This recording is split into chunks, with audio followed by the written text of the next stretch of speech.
توی این ویدیو میخوام در مورد بیماری‌های شایع یا موارد شایعی که بعد از تولد نوزاد و حتی در دوره شیرخوارگی یک مادر و یک خانواده با اون درگیر هستن و یا تفاوت شیر مادر و شیر خشک و شیر گاو رو بهتون بگم. اولین شیر مادر که از برست یا در واقع پستان مادر برای اولین بار بعد از زایمان خارج میشه بسیار برای نوزاد حائز اهمیته. چرا که یک سری ایمونوگلوبولین هایی هستن که فقط از طریق شیر مادر به نوزاد منتقل میشه و این ایمونوگلوبولین ها باعث میشه که سیستم دفاعی بدن نوزاد رو به شدت تقویت کنه و این شیر اولیه که آغوز میگن پروتئین بیشتری نسبت به شیرهای سری بعد داره و حدود 5 برابر پروتئینش بیشتره. این شیر در ابتدای امر آبکی و رقیقه ولی سرشار از سدیم، پتاسیم کلوروی علاوه بر پروتئین داره و شیر اول صبح چربی به شدت بالایی رو داره و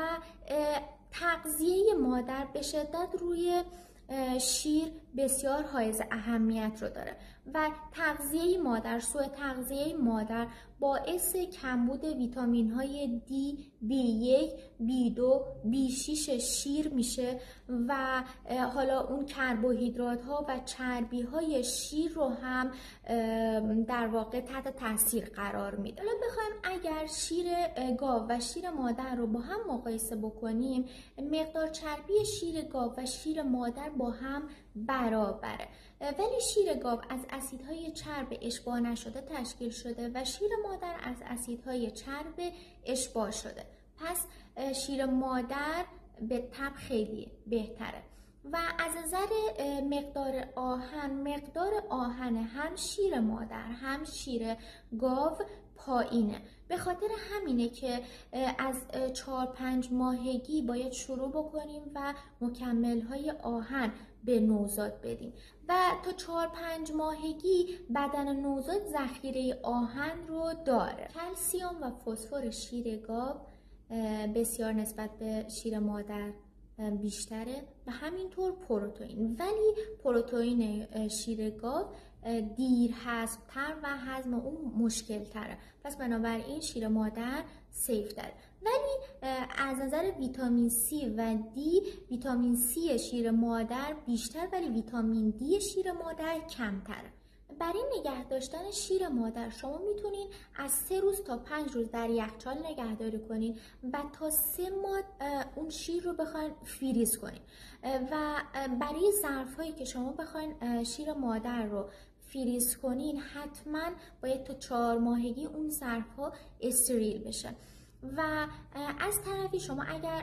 حالا شیر مادر رو ذخیره کردین داخل یخچال گذاشتین و بعد دوباره میخواین به نوزادتون بدین، هیچ وقت نباید با دمای حالا دستگاه‌های مایکروویو و این موارد گرمش کنین، باید زیر آب گرم بگیرین، یعنی اشعه و یا گرمایی نباید به اون شیر بخوره. یکی از شایع ترین مشکلات پوستی دوران نوزادی درماتیت دیاپر هست، یعنی زمانی که پوست حالا اطراف پرینه و یا حتی رانها در تماس با مواد محرک شیمیایی از جمله ادرار، مدفوع یا حتی پمادها دچار قرمزی و یا حتی التهاب و ساییدگی پوست میشه که شما در 50% شیرخوارها میتونین متوجه این امر بشین، ولی سن شیوع این امر میتونه بیشترین موارد رو، بیشترین شیوعش در بین 9 ماهگی تا 12 ماهگی باشه. یک زمانی به وجود میاد که این امر کنترل نمیشه و رشد میکنه و شرایط میکروبی رو فراهم میکنه که در این زمان باید از داروهای کلوتریمازول و یا حتی داروهای ضد قارچی استفاده بشه. پس قبل از اینکه این موارد به وجود بیاد شما حتما باید بهداشت رو بسیار رعایت کنین. بعد از هر بار دفع نوزاد شما حتما باید نوزاد رو تعویض بکنین، کامل نوزاد رو بشورین و در معرض هوا قرار بدین و خشک کنین. و زمانی که حالا کودک دچار در واقع قرمزی شد،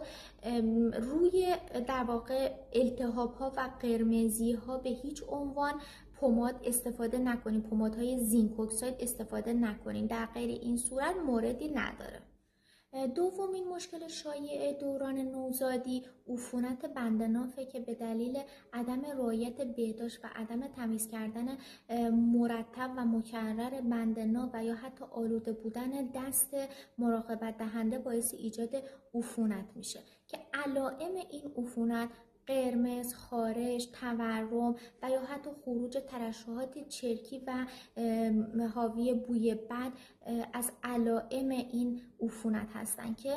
درمانش یا میتونین از آنتیبیوتیک های پودر موضعی استفاده کنین و در کنار این اون ناحیه بند ناف رو حتما مرتب با محلول های آنتیسپتیک شستشو بدین. دومین مشکل شایع دوران نوزادی برفک یا تراش نامیده میشه که این مورد زمانی که نوزاد در تماس با وسایل آلوده باشه یا زمانی که از کانال زایمان عبور بکنه به دلیل عفونت واژن میتونه حالا این باکتری و این میکروب منتقل بشه و شما به صورت پلاک‌های سفید رنگی روی زبان یا لب‌ها متوجه این امر میشین که زمانی که بخوان از ناحیه مخاطی دهان اون رو جدا بکنین، محل اون به صورت قرمز و خونی شکل میشه. برای درمان این موارد شما میتونید از قطره نیستاتین 1% و داروی ضد قارچی کتوکونازول و مایعات کافی استفاده کنین و ممکنه که به خاطر ناراحتی این پلاک ها باعث در واقع بی اشتهایی نوزاد و حتی التهاب مری و معده هم بشه. مواردی که باید در نظر گرفت تأمین پروتئین، چون سوء تغذیه پروتئین باعث ایجاد بیماری کواشیورکور میشه که معمولا در بین 5 ماهگی تا 5 سالگی شایع هست و علت اون جذب کم پروتئین با کیفیت بالا یا دفع بیش از اندازه پروتئینی که باید علت اون بررسی بشه. پس علائم اون میتونه برآمده شدن شکم، ادم و یا تورم باشه، عقب ماندگی رشد با در واقع تحلیل رفتن عضلات، حتی موهای خشک و نازک همراه با آلوپسی و رنگ قرمز که در واقع ردمر هم گفته میشه و قند خون پایین معمولا 55 میلی گرم در دسیلیتر رو از علائم کواشیورکور و